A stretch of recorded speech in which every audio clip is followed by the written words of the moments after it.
Pikuach nefesh. 2, Judaism supports bone marrow donation. Again, because it saves lives, Pikuach nefesh. Judaism supports live altruistic organ donations, such as giving kidneys. We know that happens within the Jewish community. Every once in a while, you'll see a plea for that, and some amazing people will step up to do that. And then the 4th one, Judaism supports posthumous organ donation because, again, it saves lives. So the very first thing would be to encourage everybody to make sure that you have signed the forms. You can do it now online, so that you can be an organ donator. And there's people coming in here again. Okay. Sorry. Okay. So that everybody should actually have filled out the form so that you can donate your organs. And some people think, well, I'm too old, they probably can't use any of my organs. It actually is not true. That in most cases, there actually are some parts of the body that can still be used. So please stop me if there's any comments you want to make, but I just wanted to put a couple of these things out there first.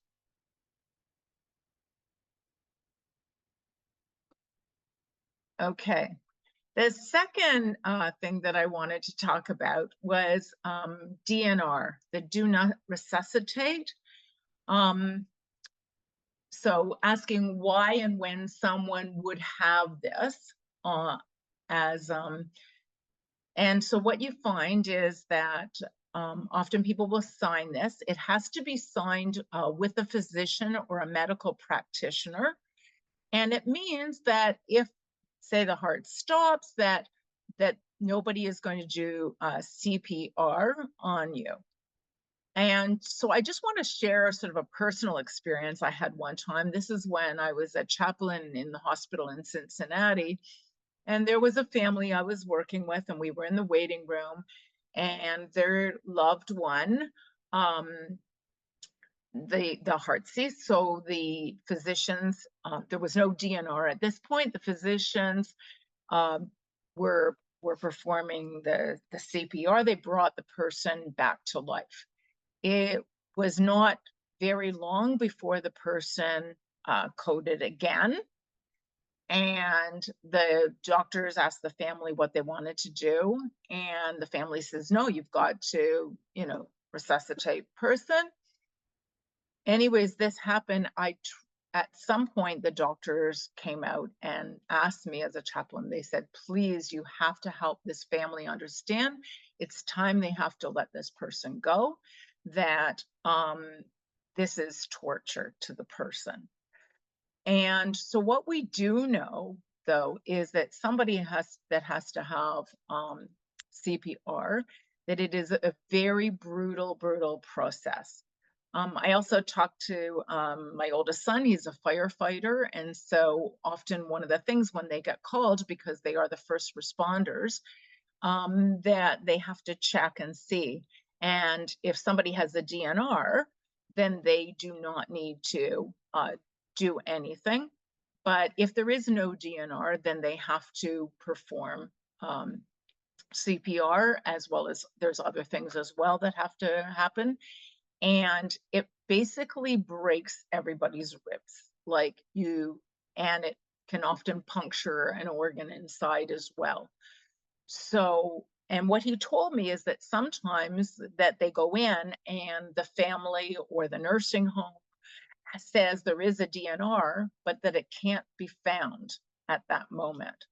So the one thing that I want to stress tonight, just from my conversations with my son and also with a colleague who works at Baycrest, is that a DNR, if you have one or if somebody that you know has one, it needs to be in a very obvious spot that can be easily accessed. because if it can't be produced, or if it's produced and it's not filled out correctly, then the first responders have to act. And as I said, it can be a very brutal process. So Well, there, hello? yeah. So now my mom's going quite a long time, and they were living in Florida.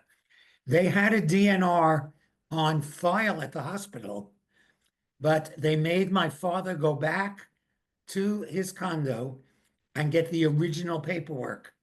They would not accept the form as just filed with the hospital. They insisted on the original as well. Whoa, okay. That's interesting. Yeah. Okay. Andrea, I see you've raised your hand, but you know what? It's really helpful if you just speak up. Okay, thank you. So I just want to say that if you have a DNR in place and your parent, loved one, whatever, is in a facility and they have to go to the hospital, the DNR goes with them to the hospital. And if they then return to the facility, the hospital often may not return it with the resident back to wherever they're living. So make sure you have a copy of it, or make sure that wherever they are, there's more than one copy. Because once it disappears, you know, for my mom who had a DNR, she wouldn't have been able to sign it again because she wasn't competent at the time to sign a second one, but it did disappear once she went on one of the many hospital visits. So it's really an important document that you know where it is at all times if you really don't want people to resuscitate, if that was their wish. The first Right. conversation is have a conversation with your loved ones and ask them what their preferences are. So Right. Rabbi, It's with your loved one as well as with the doctor. It has to be signed by the doctor or the medical practitioner. Yes. Rabbi, So, it's Linda. Hi, I've been asked in the last 3 years when my mother's been taken by ambulance, do you want to resuscitate? And I said no.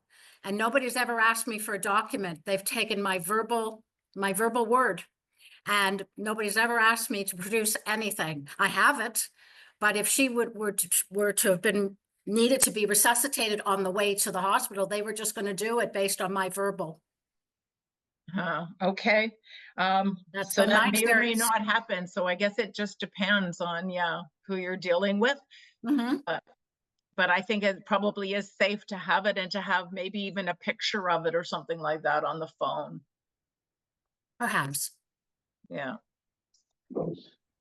Rabbi, I can echo what Linda just said, because when my father was in the hospital, he as far as I know, never signed a document, a DNR document.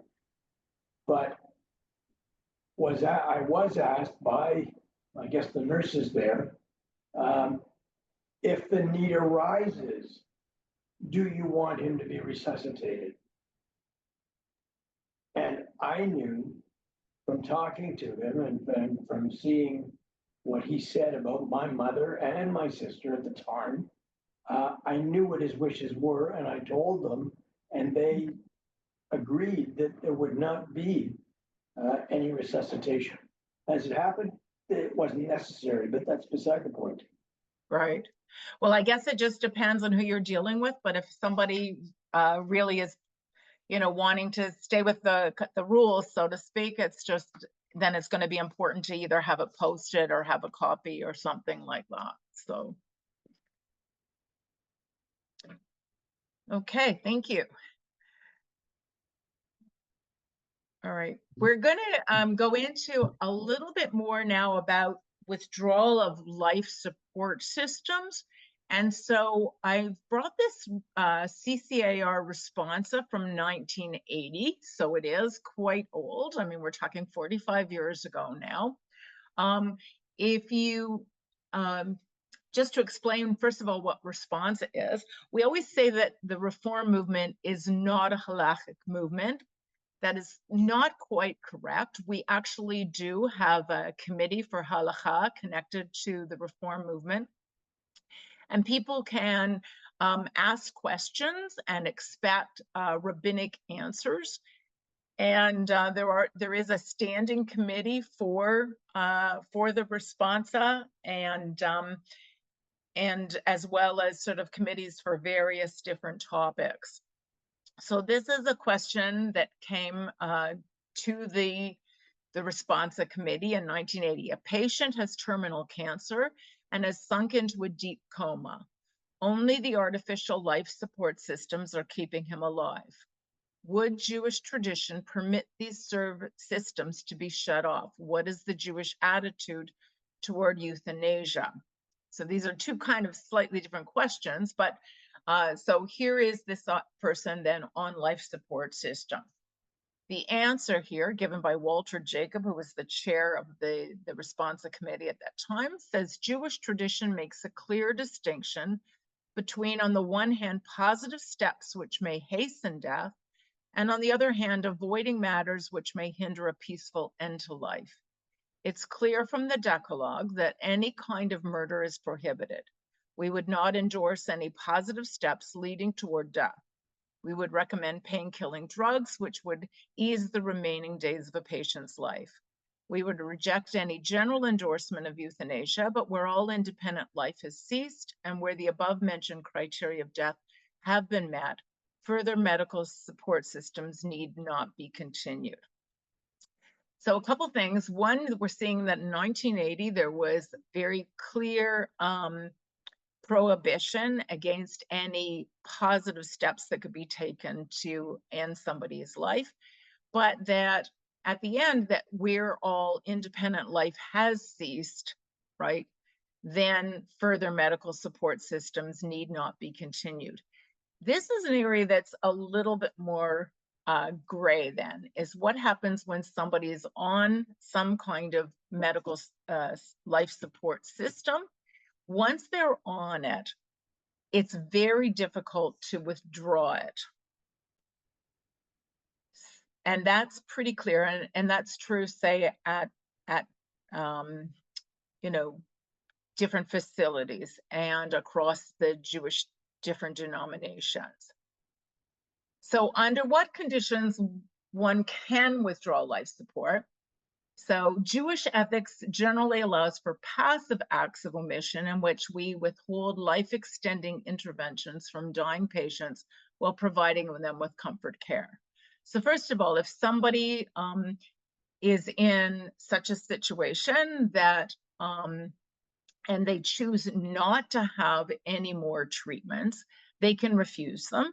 That is not an issue. And in fact, sometimes you can choose something that really is not going to give you any more sort of quality of life. It would just be keeping the body biologically alive. And so people can refuse treatment. Okay, under certain circumstances, treatments may be withheld, but active treatment already started may not usually be withdrawn. And there's a usually. Pain and suffering must be treated aggressively, even if there's an indirect risk of unintentionally shortening life.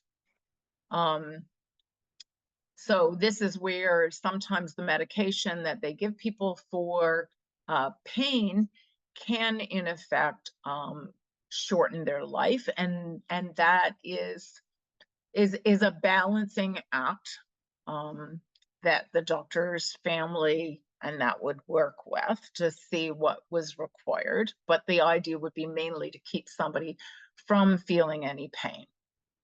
And then the liberal halakhic opinion accepts brain death standard as a proper criterion for death. Brain death, again, does not replace older cardiopulmonary criteria, rather it confirms them.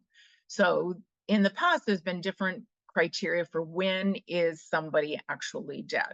When somebody is brain dead, then then all life supports can be withdrawn.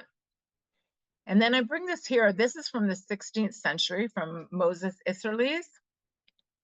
If there is anything which causes a hindrance to the departure of the soul, it's permissible to remove it from there because there's no act involved, only the removal of the impediment.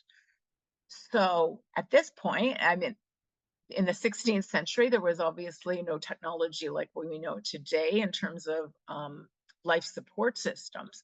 But there is this idea in Jewish law that somebody, once they're on the verge of death, they're called a gosis, and you're not supposed to do anything that would prevent them from dying. So, so there's this category where we're supposed to just allow death to take its course and to not try to stop it. I brought this case here, which I found very interesting because this is a case working with an Orthodox rabbi. And this person, an 88-year-old Orthodox Jewish patient, was on mechanical ventilation, had severe brain injury, multiple cardiac arrests. The palliative care team that was working with this family as well as with the rabbis. And so, and the patient themselves had previously stated their wish to observe Orthodox Jewish principles regarding the end of life care that they were going to receive. So, and then this is the discussion. After extensive discussion, the family rabbi clarified that it would be acceptable to withdraw mechanical ventilation if there were a reasonable expectation that he would breathe on his own for a reasonable amount of time. Thus, if the patient's death were to occur, it would not be an immediate consequence of the ventilator weaning process. Following intermediation by the hospital rabbi, the definition of what would be reasonable expectation and reasonable amount of time was established by the family rabbi as over 50% and on the order of hours. So if there was a more than 50% chance that this person could live after the ventilator was taken off for some period of time, then it would not be seen as if removing it was the cause of death. Following pulmonary consultation, the patient underwent palliative extubation, and 12 hours after the procedure died comfortably surrounded by the family. In conclusion, the collaborative interdisciplinary work among the family rabbi, the hospital rabbi, and the various medical teams allowed the development of a plan that met all of the patient's personal and religious wishes and beliefs.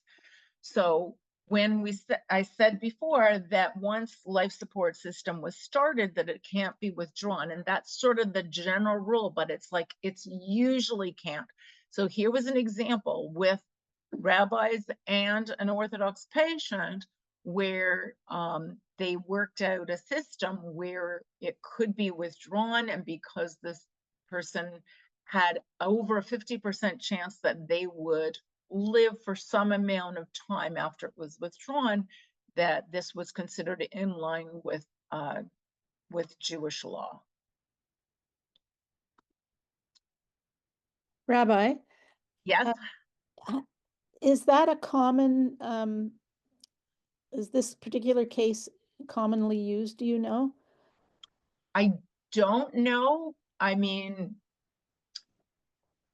yeah, I don't know the answer to that. It's very interesting, and I know a lot of us here have personal cases that we can bring to the table. Right. My mother was on a feeding tube while she was in a coma for the last 3 months of her life. And my sister, who is Orthodox, refused to allow the tube to be removed, even though we knew my mother was not going to recover. There was no infinitesimal chance that she would recover. Right. But if we had applied that principle to her case, she most definitely would have lived for several Yes. days. Yeah. And that, that became a very emotional issue for my sister because she felt like it was an active technique to end her life because it would cause her to starve. Right. But Yeah, it's very tricky, and there's not any like single, answer for it. It really is. And you see, even in that case, it was like really a combination of different rabbis, the family, the Mhm. doctors Yeah, working out. we had multiple rabbis involved, and when she was first in the hospital and the feeding tube was placed, at that point they still had not told us there's no chance of recovery. And then, but that at that point we're sort of past the point of no return, that we wouldn't. Right. We Yeah, it's definitely, much harder to withdraw the Yeah. support. Yeah. Thank you. Rabbi, can you go back 2 slides, please?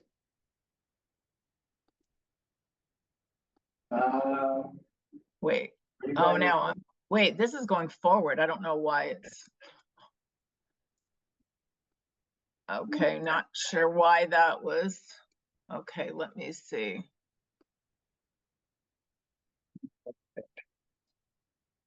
Yes, This one? I think so. The first bullet point there. Question I have is, who makes the decision? It says ethics generally allow for passive acts of omission, in which case withholding life-ending interventions from dying patients while providing them with comfort care.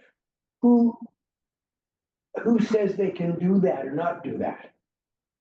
Is it, Well, so, that's what I said. There's no real like one answer. It's so, unique to every situation, right? Of how much is somebody's life going to be supported by this act or this intervention versus not doing it. in a lot of the cases where this might or might not apply, the patient can't make that decision. Right. Yeah. Physically can't make the decision. So Yeah. who does the next kid make the decision? Do the doctors make the decision? Yeah, I mean, it's whoever has the power of attorney for health. I mean, working with the medical staff. Yeah. I think part of the complication in making these decisions at the very end, I certainly struggled with it because I didn't want to be playing God when we Yeah. made final decisions for my mom. But the truth is medicine is not an exact science. No. And therefore, because everybody's unique situation differs from any other unique situation, you have to rely on the medical profession who is giving you their best judgment. And you kind of have to accept that it's not perfect because they're going by past experience, which, people like any average, some people fall above or below any straight line. So it's a complicated decision. And I think it has to be one that people are comfortable to make at the end of the day, because we love our loved ones and we want the best for them, but it's complicated. I think Yeah, that's the problem. Thank I- you, I Andrea. agree That's with Andrea. exactly true. Yeah. I agree with Andrea, but I think it's also important to have discussions with our loved ones, whether it's children or parents, to understand what people's wishes are, and not just acting on what we believe is best, but also what we think the person requiring care or who's nearing the end, what they would have wanted in that situation. Thank you, Mark. That's exactly where I was going to end this. And that is that we have to know that, I mean, death is part of life, and people are often afraid of talking about it, afraid of talking about the issues as if it's going to bring the evil eye or something like that. It's not. The more we can kind of normalize it, the more we can talk about it with our families, the easier these decisions can be. I think it's easier if you don't wait to when you're in crisis. Yeah. The earlier you have the conversation when everybody's healthy, it's much easier, I believe, to have that conversation than when somebody's already in decline and maybe isn't making the same decisions than, when they were healthier. But we tend not to talk about death when everybody's well. Yeah. Thank you. Yeah. Okay, so if we go into now the MAID, I'm going to put it right out there at the beginning that there is no Jewish consensus on it. So when we ask the question, what does Judaism say about MAID? It depends on who you ask. One of the things that we have to understand is that this is something that is, on the one hand, very new in terms of the technology and in terms of the approval. It's only been a few years since this has even been a legal option.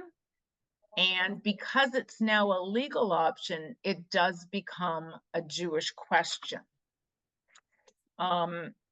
Before it was legal, we have some text we can bring to bear on the discussion, but it really wasn't a practical decision that people made. And that part of our success with medicine is that many people are now living to the point where they have degenerative diseases or cancers and that. Whereas before, when people died at earlier ages, there weren't as many people dying of those kind of diseases where this is even a practical thing. So I want to take you through, like, we'll go through some text. We'll also go through the newest responsa on MAID and details. Peter, were you going to say something? Actually, no, it was myself, Rabbi, but I think you actually jumped the gun for me. I was going to ask that, notwithstanding that there's no consensus, surely by this point there must be huge discussions between the rabbis, even within Yes. the Reform movement. Yes, there is. That's what, yeah, I'm going to share. So 2 years ago, or 3 years ago now, 2022 or 2.5 years ago, Rabbi Englander, that many of you may know, who was the rabbi at Solel in Mississauga, he sent in this question, this she'ela: may a Jew opt for physician-assisted death in jurisdictions where civil law allows it? So that's the first question. Can somebody choose this? And the second question, may a Jewish medical practitioner assist a patient in dying? Now, I can share this with you afterwards, or you can look it up. I'm going to share some of the things in this responsa. The answer is very long. It's many pages long. So you are sort of free on your own to look this up and to go through it in detail. I will share a couple of the texts that are used and some of the information from it. So first of all, in Canada, medical assistance in dying, which is the short form, the acronym is MAID, is the process that allows someone who's found eligible to be able to receive assistance from a medical practitioner in ending their life.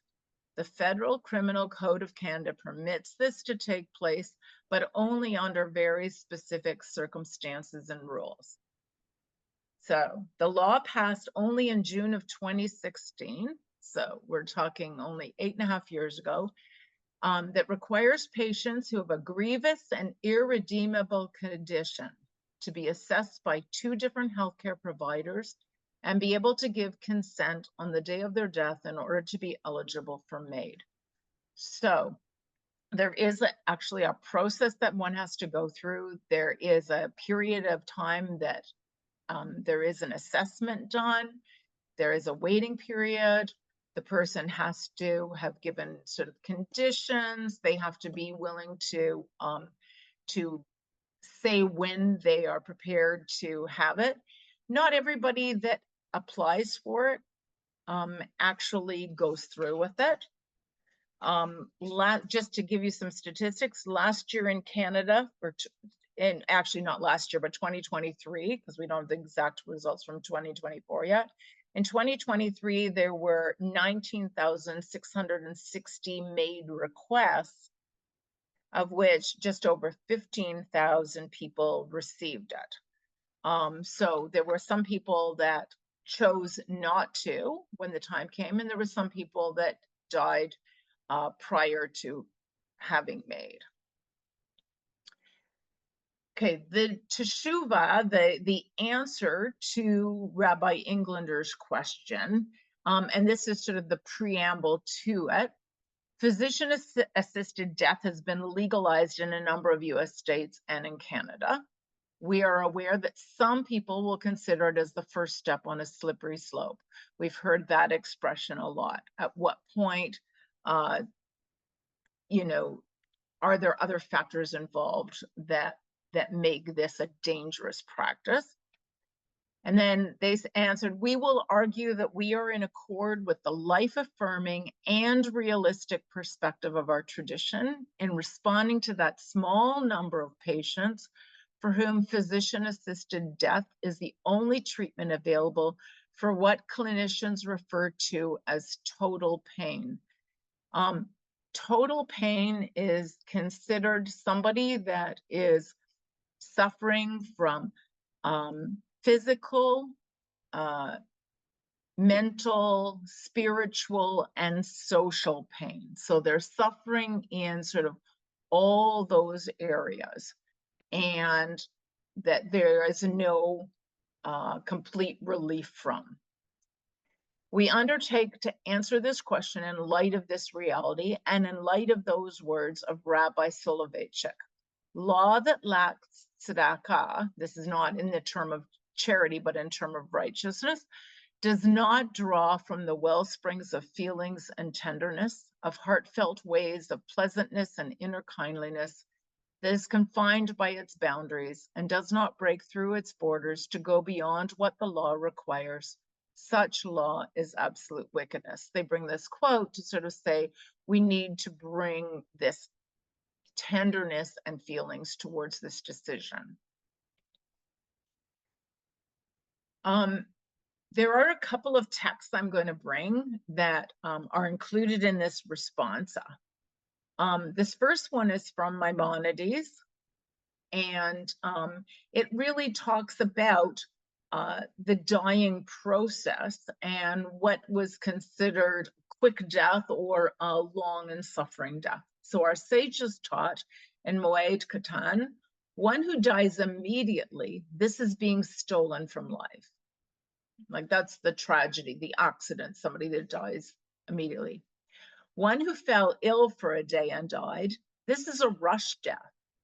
2 days and then they died, this is a hasty death. 3 days and they died, this is the death of divine rebuke. 4 days and they died, this is the death of divine anger. 5 days and they died, this is the ordinary death of most people. Okay, so now we're talking 12th century here with Maimonides. He was a physician. So he's saying the average length of time somebody's in the dying process is 5 days, okay? Another version, and Evel Rabadi says this, death after 4 or 5 days is a rush death. After 6 days is as decreed in the Torah. After 7 days is a loving death. More than that is a death of suffering, okay? So we think about it, and we also use the case where Jacob is on his deathbed and he has the opportunity, because he knows he is dying, to be able to put his affairs in order, to be able to gather his family around his bedside, to be able to give blessings to his children. So if somebody actually has these few days where they can prepare things upon their death, that's considered sort of a blessing. That's a loving, or what one might even call a good death. Rabbi Judah says the saintly ones of old used to suffer before their deaths with internal illnesses for 10 or even 20 days in order to scour themselves out thoroughly so that they could enter the world to come fully purified. So this sort of theological idea that if you suffer in this life, you will suffer less in the life to come. I'm not going to go into that too much because that's up to people whether or not they believe that. But this idea in both of these texts really is this idea that, you know, if somebody is living for a long period of time in the dying process, that is suffering.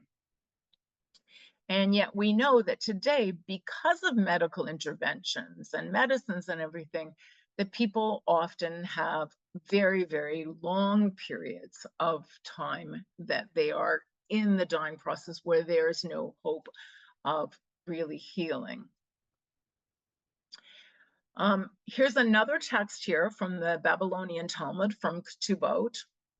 And what this is going to show is that, well, first of all, just some background, that at this time period, that certainly the belief was that praying was efficacious. In other words, if you prayed, that your prayers could be answered.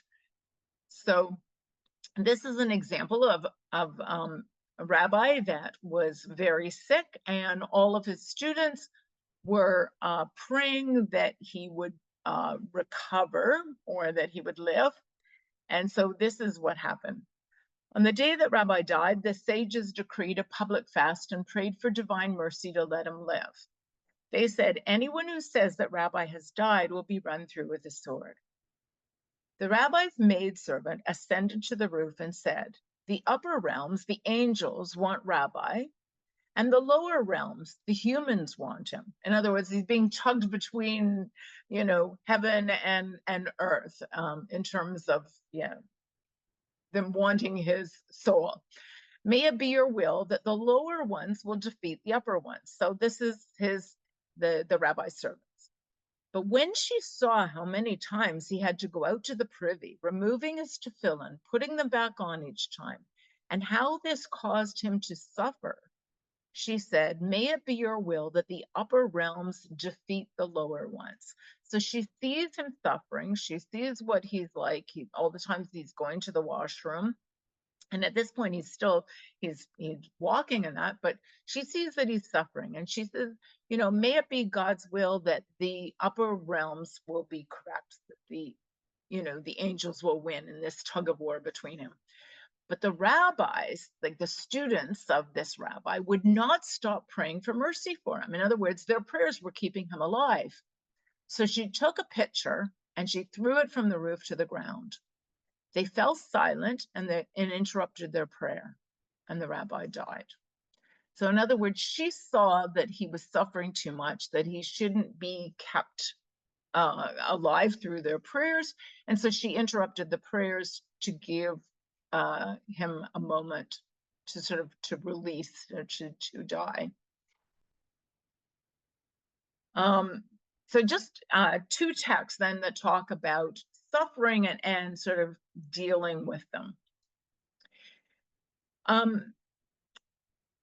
wanted to bring this a little bit back to a practical thing about, say, at Baycrest, and that is at Baycrest itself in the hospital, MAID is not permitted, but that if somebody is in the apothex or the terraces, which is considered their home, then MAID can take place. So when I said at the beginning that there's no consensus across the Jewish community on MAID, Baycrest has decided that they are going to go with a more traditional understanding of the Jewish law, that doing anything active is taking a life. And so they will enable somebody to be able to choose it if they want to, but they in the hospital will not allow it.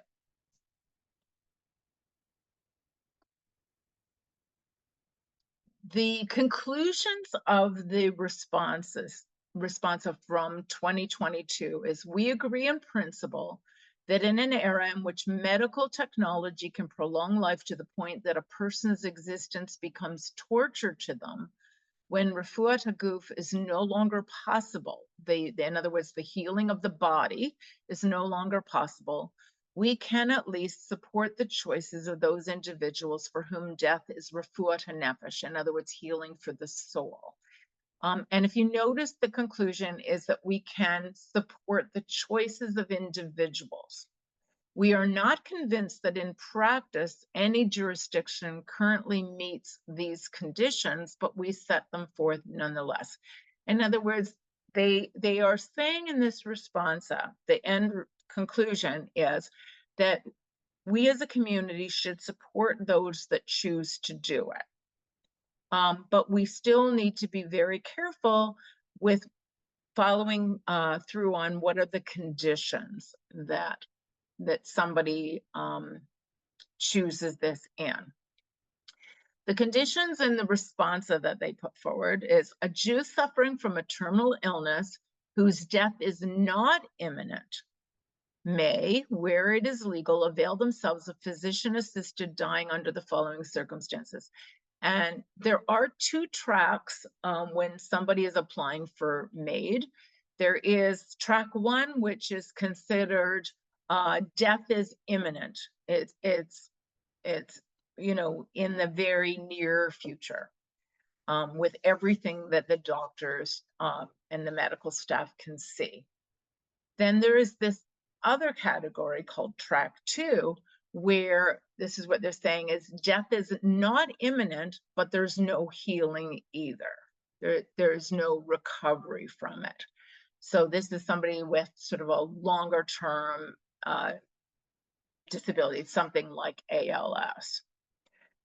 So here's the circumstances that they're suggesting. The patient has full and unlimited access to all effective medical care necessary for enabling them to live a meaningful life so far as they are able.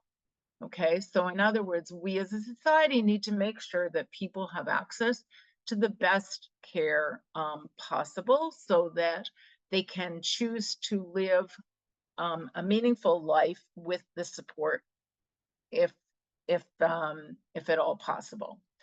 The patient and their legal heirs have made a formal attestation that financial considerations have played no role in this decision. This is part of that slippery slope where they've, you know, people are concerned that there can be some duress in this kind of decision, that the family could choose to encourage somebody to do this. So they want to make sure that there is no duress. That's part of the assessment process.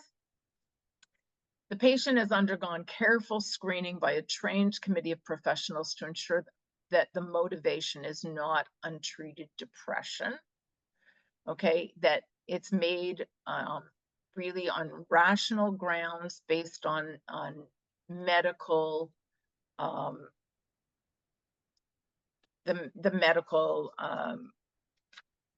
expertise that's available. Okay, the conditions continue. A Jew suffering from debilitating chronic illness that is not inherently fatal may choose to avail themselves of physician-assisted dying as a last resort if living with the degree of suffering they must endure is intolerable, subject to the criteria above.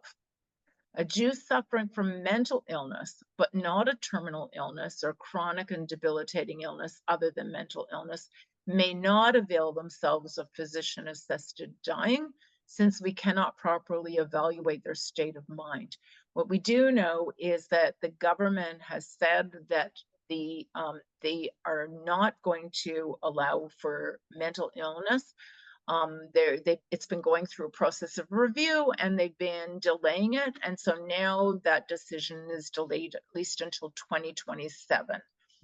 So nobody is suggesting that mental illness should be a reason for choosing MAID.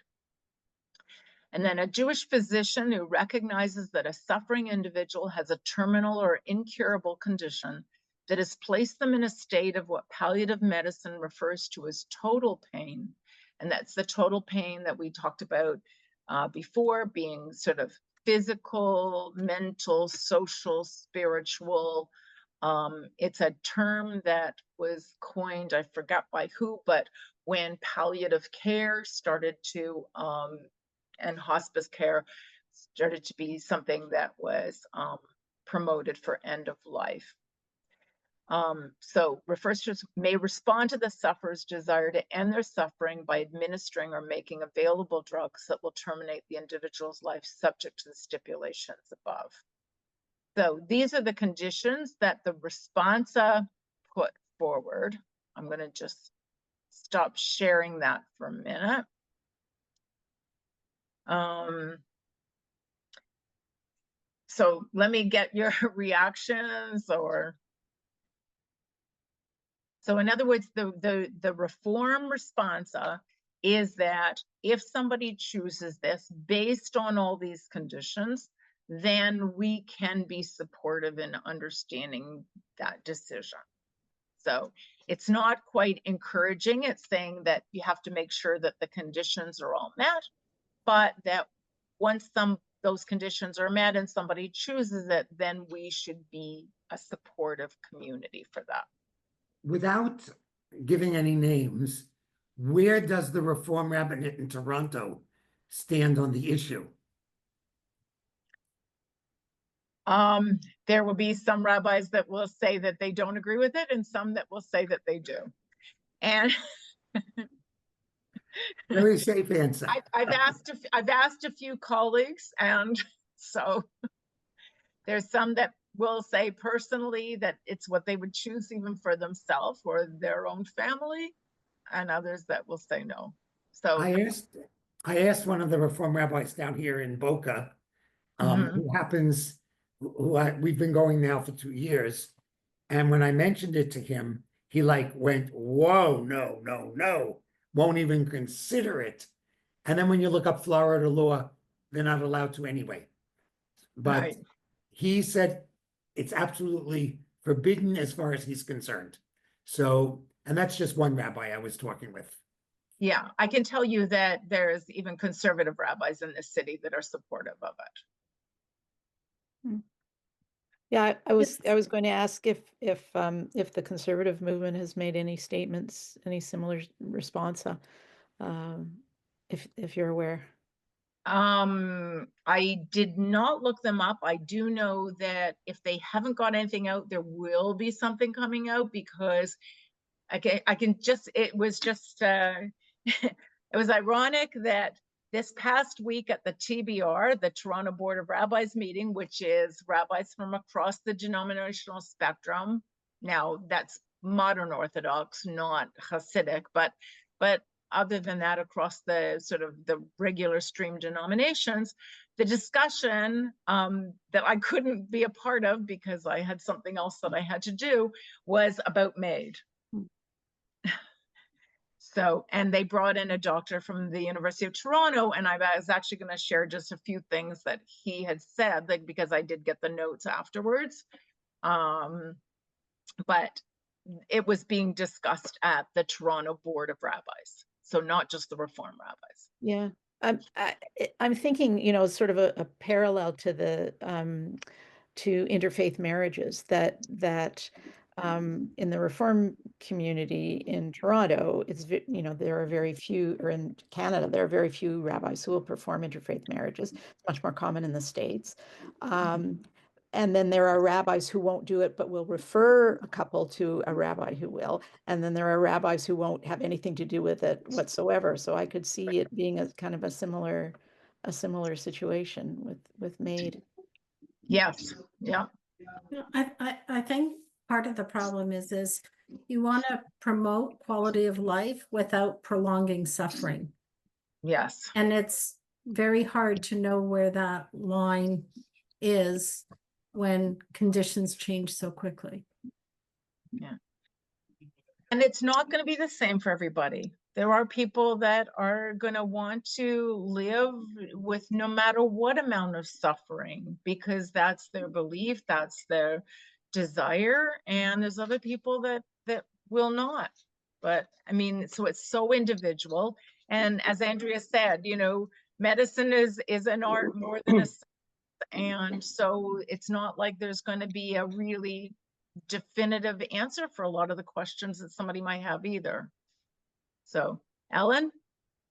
Yes, I'm wondering if the Jewish cemeteries or the synagogues who have a group of plots in the cemetery, if they place any restrictions on the burial of a body because they accessed MAID.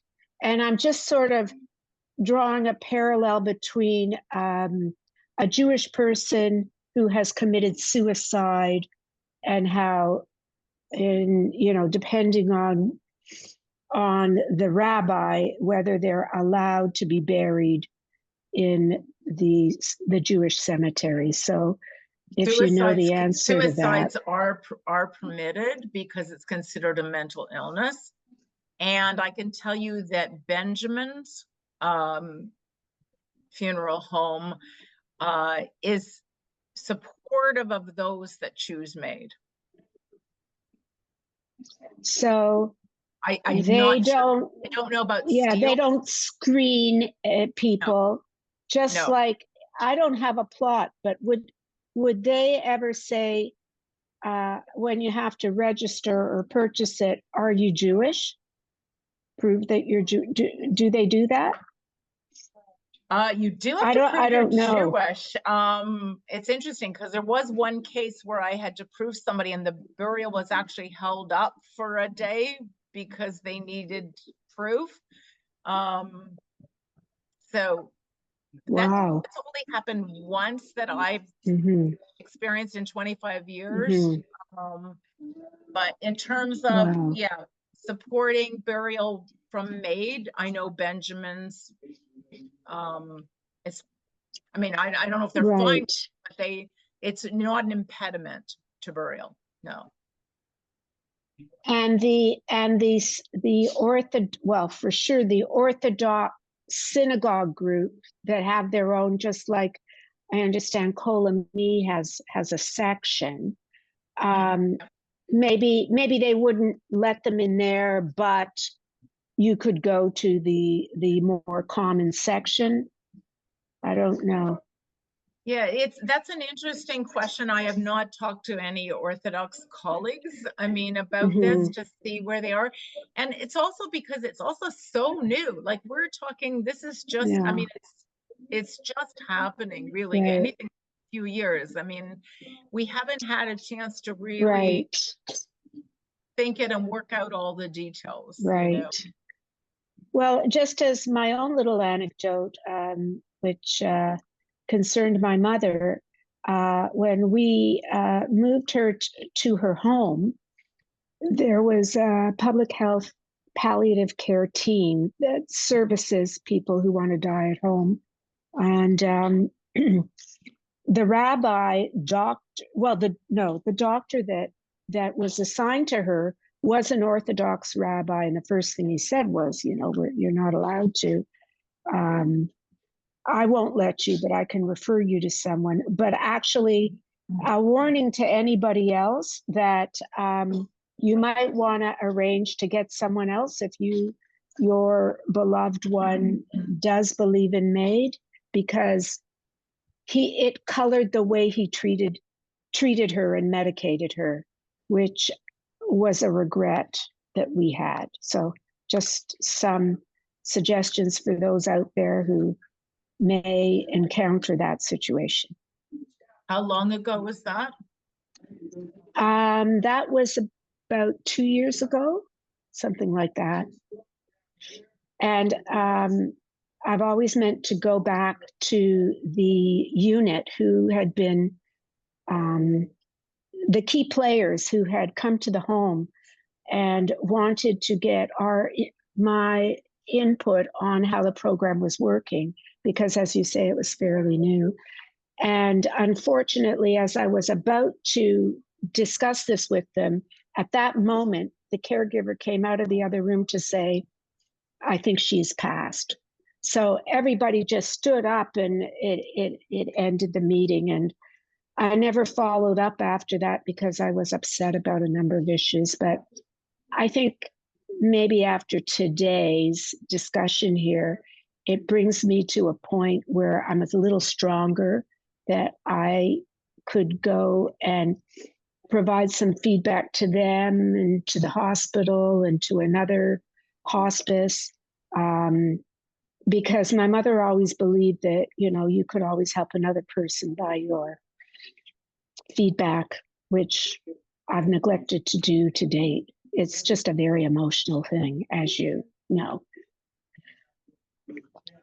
And that's all I wanted to say, because I don't want to hold you up anymore. Oh, that's okay. Yeah, Dawn, I saw your comment there. Yeah, I mean, all of these things, I mean, there is some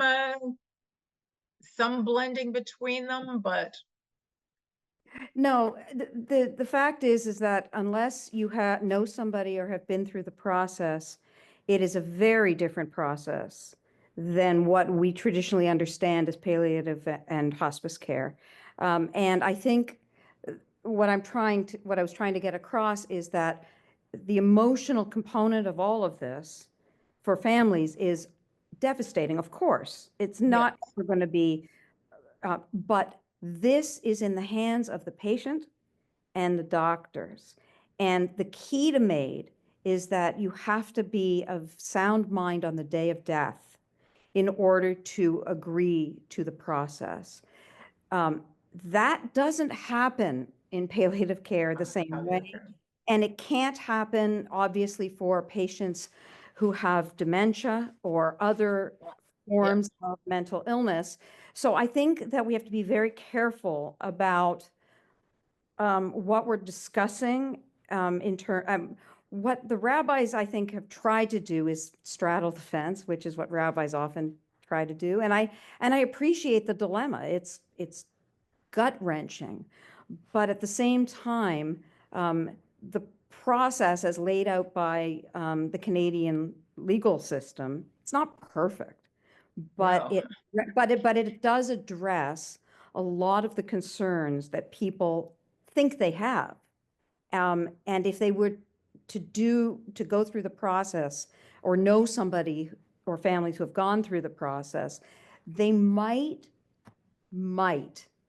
alter their opinion on what MAID is. Because I know I did. And it's complicated and it may never change your mind. But until you're walking in somebody's shoes, it's an impossible conversation to have.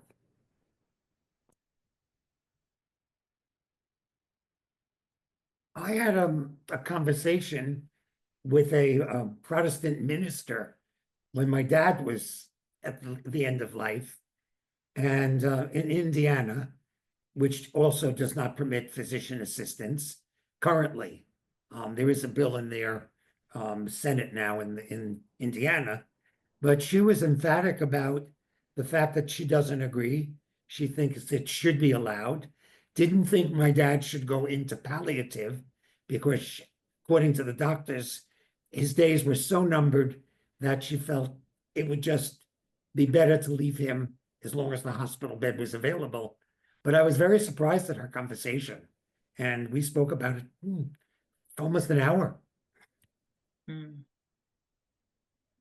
Rabbi, the response that you brought, that we discussed, seems to come down on the side of, yes, it's permissible under Jewish law. So my question is a simple one. How binding is that on the Reform community and the Reform rabbinate in particular? Right. Well, the Reform movement, that's what I said. We do have a response committee. If people send in a question, they expect to have a well-researched answer that will guide them. But we are not bound by it, which is why you can have some Reform rabbis that will say there's no way they would consider MAID at all for themselves, or that they would suggest it for anybody else. And there's other rabbis in the Reform movement that say, yes, I understand that there are certain circumstances where that is the best choice. So even if the response says one thing, that doesn't mean that all the rabbis are bound by it in the Reform movement, like in the other movements. So, and it is still a very qualified, yes, it's not just a blanket, let's go out and promote it. It's like there are going to be some cases that meet all the conditions where this is the best answer for their end of life. But it's still a qualified yes. I mean,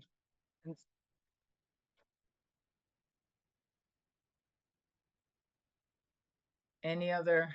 So the orthodoxy are clear regardless, correct? There's no question in the Orthodox movement.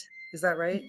Right. Well, I can't talk for individual people. It's very hard to generalize, right? I mean, are there some Orthodox people out there that would support MAID? Of course there are.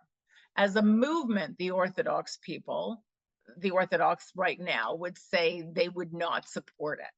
I know that there are many in the conservative and reform movement that do. You know, but all of us are, it's like we're coming from an attitude of, you know, life is precious. Life is a gift that we should cherish that gift, that we should treat our elderly with love and with respect and honor and do everything we can to make their lives as meaningful as possible for as absolutely as long as possible. Everybody's starting from that position, right? But it's the success of our medical and technology like age that we have people that are able to live as long as they can live with such debilitating diseases that wouldn't have happened in the past. That's why I brought the text to say that most people died within a week. They would get sick and they would die. Like that was the norm. You didn't have somebody that was sick for very long periods of time without recovery. It just didn't happen in the past.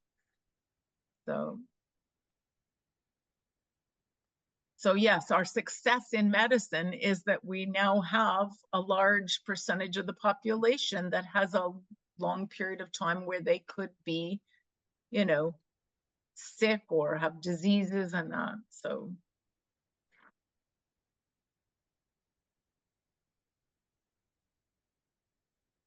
Sorry, I just want to ask, in the reform movement, are there therefore still a lot of is there a lot of discrepancy between people or rabbis who will go for it and others who will not take it on?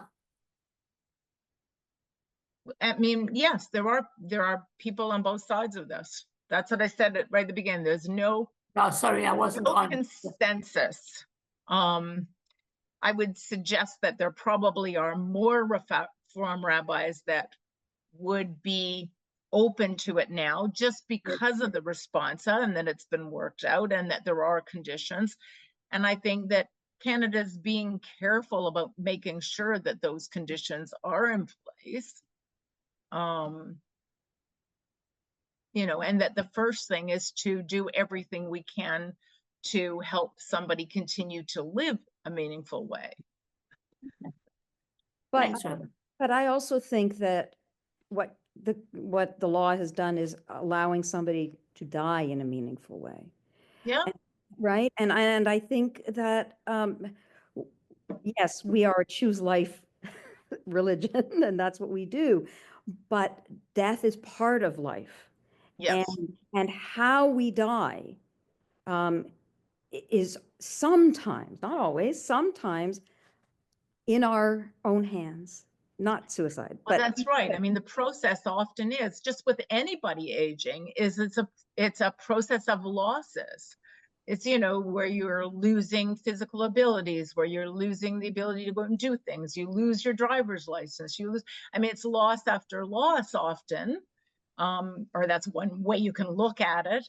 But yes, choosing the time and place of your own death is the one thing that can be left in your control under certain circumstances. Yeah. And under the conditions that the law has pronounced. And I think it's really important to understand that if you go and read the MAID laws, it's not that easy to activate this law. It has to be done under certain circumstances, certain conditions, and not everybody is approved to apply. So I think we have to at least arm ourselves with information and understand where it comes from, and then move into the rabbis and the religious aspect and say, okay, this is where I'm at. How do the rabbis facilitate it now in every individual circumstance? Because every MAID case is different and every death is different.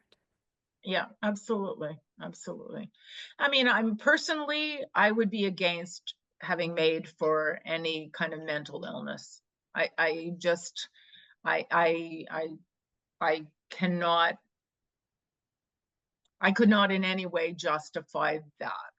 And I'm glad that the country has decided to keep postponing that, at least in the discussions for mental illness. Right. Probably.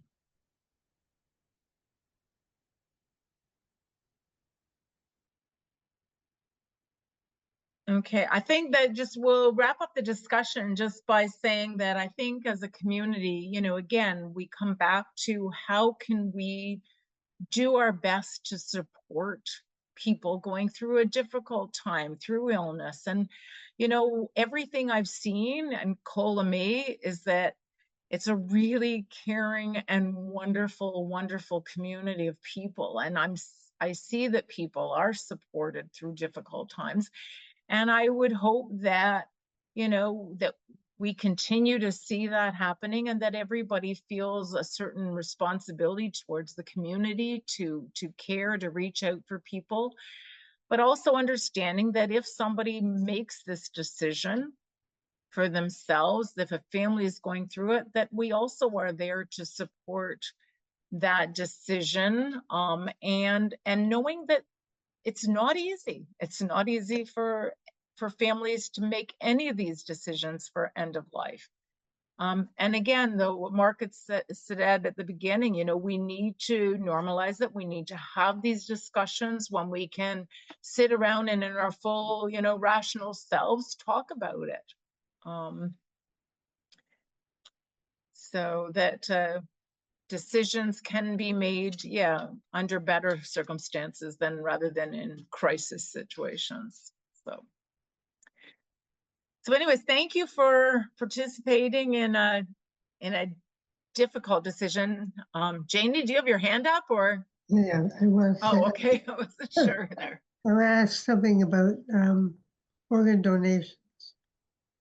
If in the States, you hear a lot about this, football players get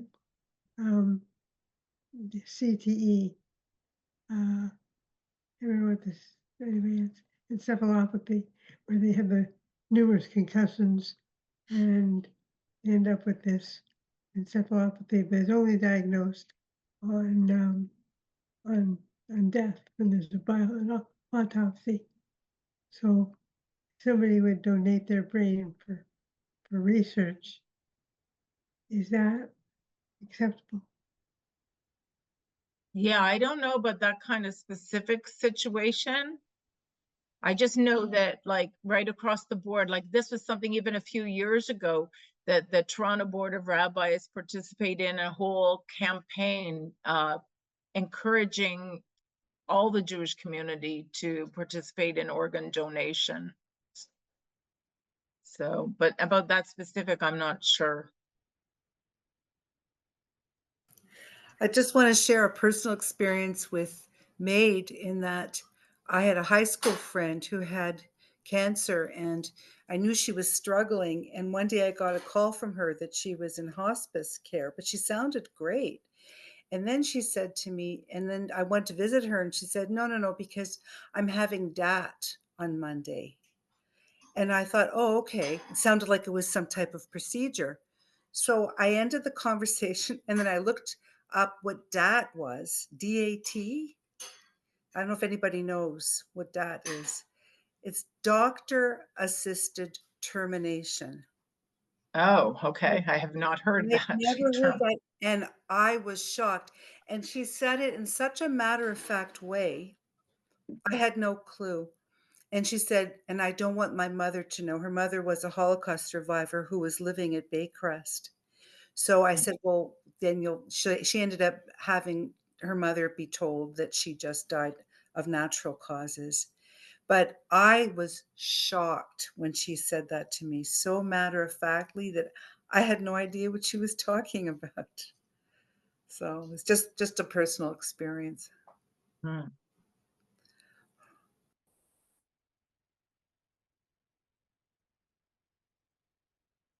Well, thank you, Rabbi. Okay. It's a very difficult conversation because it's emotional in many, Yeah. many areas. So I really appreciate you bringing it to us.